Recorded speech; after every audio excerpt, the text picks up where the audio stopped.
मोहिनी एकादशी व्रत कथा। बैसाख मास में शुक्ल पक्ष में पड़ने वाली एकादशी तिथि को मोहिनी एकादशी के नाम से जाना जाता है।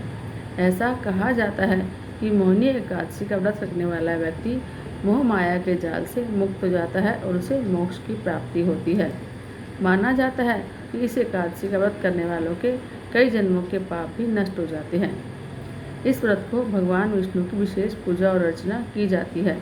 अब इस एकादशी का नाम मोहिनी एकादशी क्यों पड़ा? क्योंकि जब समुद्र मंथन हुआ तो अमृत प्राप्ति के बाद देवताओं और असुरों में अमृत पीने की होड़ मच गई। अब ताकत के बल पर असुर जो है देवताओं से बहुत अधिक बलशाली थे। देवता चाहकर भी असुरों को हरा नहीं सकते थे। सभी देवताओं के आग्रह पर भगवान विष्णु ने मोहिनी का रूप बनाकर असुरों को अपने मोह माया के जाल में फंसा लिया और सारा अमृत देवताओं को पिला दिया। इससे सभी देवताओं में अमृत आ गया। यही वजह है कि इस एकादशी को मोहिनी एकादशी कहते हैं। अब आती है मोहिनी एकादशी की व्रत कथा। भद्रावती नगर जो है सरस्वती नदी के किनारे पर बसा हुआ था, जिस पर चंद्रवंशी राजा द्युतिमान राज्य करता था। उसके राज्य में बहुत से विष्णु भक्त थे, लेकिन उनमें धनपाल नाम का एक वैश्य भगवान विष्णु का परम भक्त था। वह परोपकार के बहुत से कार्य करता था और लोगों की मदद करता था।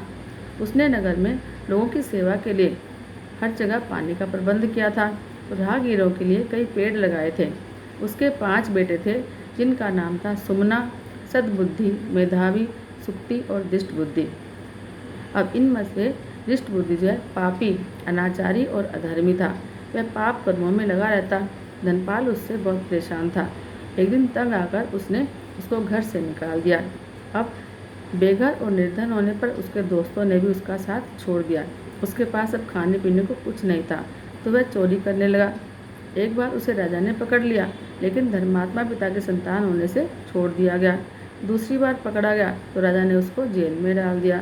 अब तीसरी बार पकड़ा गया तो उसे नगर से बाहर निकाल दिया। एक दिन वह भूख प्यास से परेशान होकर इधर उधर घूम रहा था, तभी उसे कौंडिन्य ऋषि का आश्रम दिखाई दिया और वह वहाँ पर चला गया। यह बैसाख का महीना था और ऋषि गंगा स्नान करके अभी आए ही थे।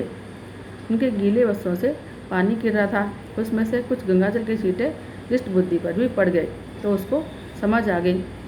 उसने कौंडिन्य ऋषि को प्रणाम किया और कहने लगा कि मैंने बहुत पाप किए हैं, मुझे मुक्ति का मार्ग दिखाइए। अब ऋषि कौंडिन्य को उस पर दया आ गई। उन्होंने कहा कि बैसाख एकादशी को मोहिनी एकादशी का व्रत करो, इससे तुम्हारा उद्धार होगा। इस व्रत को विधिपूर्वक करने से सारे पाप नष्ट हो जाएंगे और तुम पुण्य के भागी बनोगे। उन्होंने मोहिनी एकादशी की पूरी कथा उसको बताई।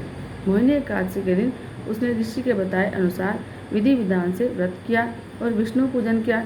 व्रत के पुण्य और प्रभाव से वह पाप रहित हो गया और जीवन के अंत में वह गरुड़ पर सवार होकर विष्णु धाम को चला गया।